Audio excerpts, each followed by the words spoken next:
Hey guys, chapter 4 video here for you. We're in section 1 of the chapter, so 4.1. We're going to work on how can you use an inequality to describe a real life statement. So this whole section of our book is all about inequalities, and I want to kind of get into the basics of those today.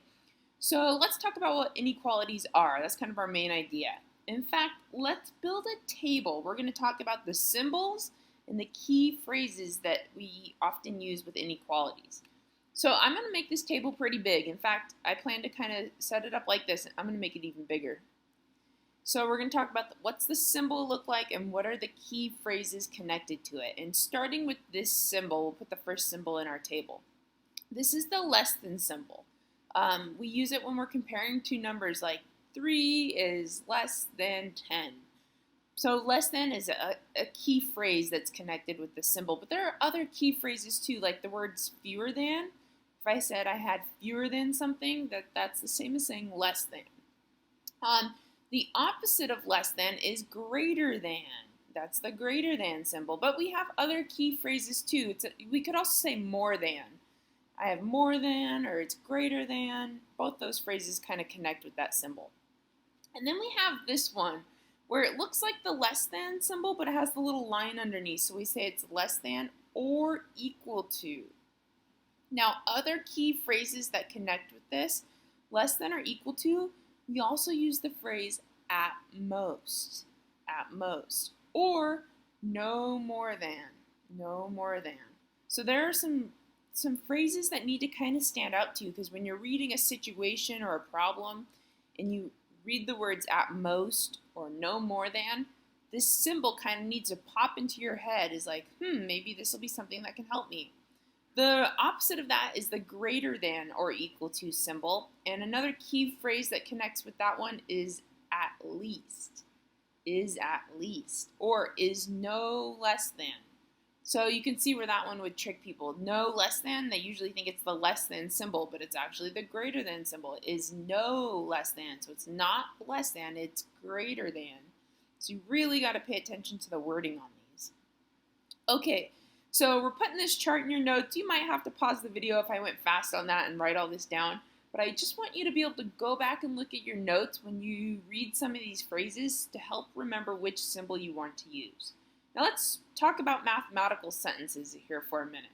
I love math because math is its own language. It's kind of cool because it's a short language that people can understand from all around the world. And b plus 3 is greater than 22 is a mathematical sentence.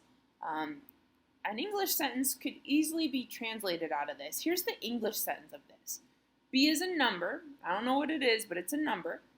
And if we're adding 3, we say and 3. So a number and 3. Then we got our symbol, is greater than 22. Now there's the English sentence. A number and 3 is greater than 22. But that's so many words to write out. That's lengthy. That's why I like math. Math is short and sweet and a little bit more to the point. But we can translate it, and it is important to be able to do that. So let's try some problems where we're going to do some translations here, but we're going to start with the English sentence and turn it into a math sentence. So our first example that I want you to write down is a number q plus 5 is less than or equal to negative 7.9. All right, let's go through this problem. A number q, okay, so we have a mystery number q, plus 5, oh, okay, that means add 5. Is less than or equal, oh, okay, that's the symbol, less than or equal, to negative 7.9. There's our mathematical sentence. Q plus 5 is less than or equal to negative 7.9. We've translated it. All right, your turn. Why don't you try one of these? Actually, 2 of these. I'm going to give you 2 problems. A number x is at most negative 10, and twice the number y is more than negative 5 halves. Right now, I want you to hit the pause button on your device, and I want you to translate both of these into a mathematical sentence. Go ahead and do that. All right, you got your answer? You ready to check it? Let's see what you got. A number x is at most negative 10. That means x has to be less than or equal to negative 10. At most means it can't be any more than that, so it's got to be less than that. less than or equal to. Twice a number y is more than negative 5 halves. Twice a number means to multiply by 2, so 2 times y has to be greater than negative 5 halves. There's our translation. How did you do? Did you get the symbols in the right order? Did you do the 2 with the y? Kind of check for how you did and see if you made any mistakes. All right, example 2. Let's try another one here. Tell whether negative 2 is a solution to the inequality. Okay, well, we're going to try two problems here, A and a B. For A, we're going to use y minus 5 is greater than or equal to negative 6. And our job is to tell whether negative 2 is a solution to the inequality. So here's what we're going to do. We're basically going to take y and make it a negative 2 and see if it works. Kind of like checking our answer. So negative 2 minus 5 has to be greater than or equal to negative 6. So we're going to do negative 2 minus 5. Well, that's negative 7. The question is negative 7 greater than negative 6? Greater than or equal to? And the answer is no, negative 7 is less than. This is a false statement, which means I'm going to slash out the symbol. It didn't work. And I'm going to say, nope, negative 2 is not a solution. Negative 2 is definitely not working in this problem. All right, for letter B, let's check it on this one. Negative 5.5y is less than 14. Is negative 2 a solution? Well, we're going to replace the y with negative 2. So we're going to do negative 5.5 times negative 2 is less than 14. Let's multiply those together. Now, negative times a negative is a positive. 5.5 times 2, we double that, is 11. So 11 is less than 14. Is that a true statement? Is 11 less than 14? Totally, it's totally true. So the answer is yes, negative 2 is a solution in this case. All right, your turn to try one of these. So tell whether negative 5 is a solution to each of these inequalities. Here they are. I'm going to give you an A, a B, and a C. For each of them, I want you to copy them down and see if negative 5 is actually a solution. Right now, hit your pause button on your device and go ahead and try those.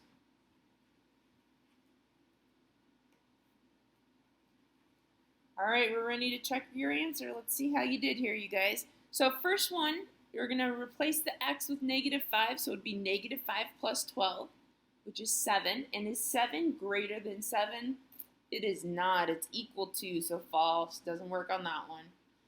All right, for B, we're going to put the negative 5 where the P was, so it would be 1 minus 2 times negative 5. That makes a positive 10. 2 times 5 is 10, and 1 plus 10 is 11. Is 11 less than or equal to negative 9? No, false. That one failed too. Man, all right, let's try the last one. Negative 5 divided by 2.5. Well, we could grab a calculator and do that. That's negative 2. Is negative 2 greater than negative 3? Yes, it is. There's a true one. Yay. All right, so negative 5 is not a solution for A and B, but for C, negative 5 is a solution. So how did you do when you did each of these? Did you get the same conclusions I did? Did you label them false, false, and true? Did you write the statement negative 5 is not a solution or negative 5 is a solution? Very important that your work is organized, kind of similar to what you see on my screen here. And very important that you're labeling your solutions. All right, let's try another example. This time we are going to graph the solution. So we're going to graph x is less than 3. I'm going to show you how to do this. Now, if you have a ruler handy, it might be nice because we're going to draw a number line. And our number line is going to be nice and straight, and we're going to label it with numbers using the graph paper.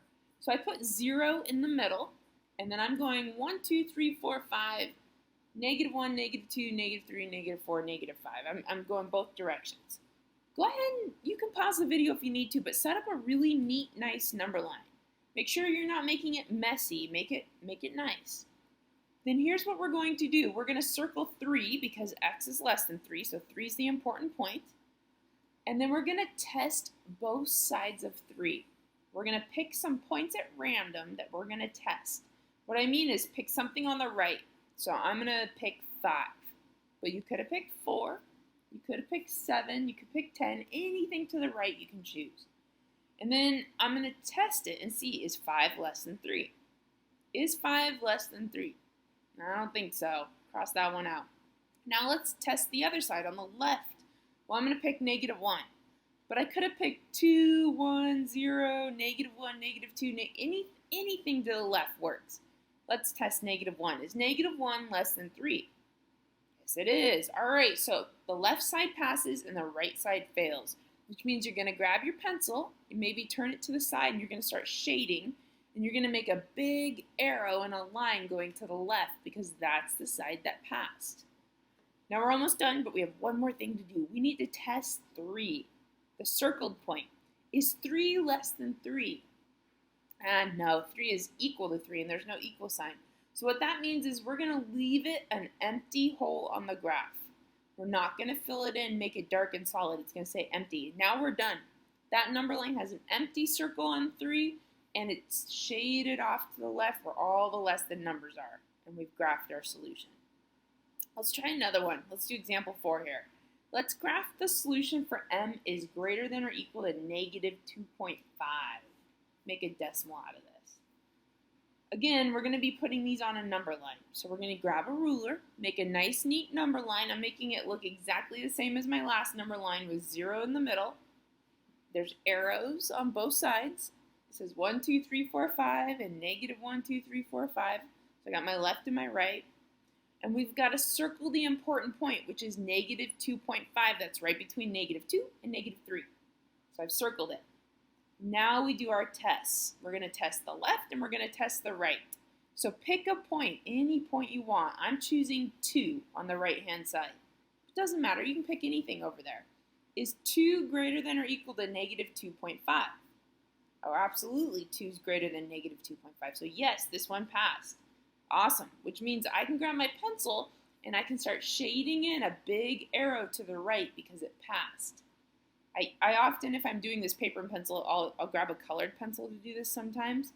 Now, if I pick something on the left, like -4, is -4 greater than or equal to -2.5? No, it is not. That one fails, which is good because then I'm not going to shade to the left. I'm only going to shade to the right. But I do need to test the point itself. There should be 3 tests when you're done. Is -2.5 greater than or equal to -2.5? Well, it's not greater than, but it is equal, and there is an equal sign. So this one passes. The answer is yes, which means we're going to fill in that hole and make it dark and solid. We're not going to leave it empty. We're going to make it a solid hole. Oops, sorry, I went fast there. So we're going to fill that in nice and dark and solid. And then there's our number line. All done, all nice and neat and graphed. Okay, now it's your turn. You get to try. So I want you to graph each inequality on a number line. I'm going to give you 2 problems. Z is greater than or equal to 4. You're going to make a number line for that. And -1/2 is less than t. You're going to make a number line for that. Right now, hit your pause button. Go ahead and try both problems.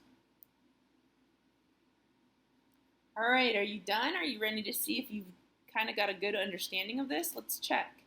For the first one, Z is greater than or equal to 4. You should have a solid point at 4, nice and solid, and you should have shaded to the right, off to the right, all the greater than values passed.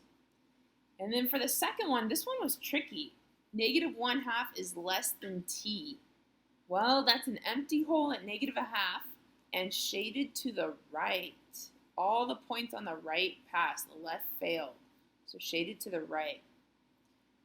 Okay guys, so that kind of wraps up this video, and we're going to have more on inequalities. That was a lot of information, but I hope you know how to graph and test points. I hope you feel like you can translate an English sentence to a mathematical sentence, and I hope you feel familiar with the symbols less than, greater than. Thanks for watching. See you in the next one.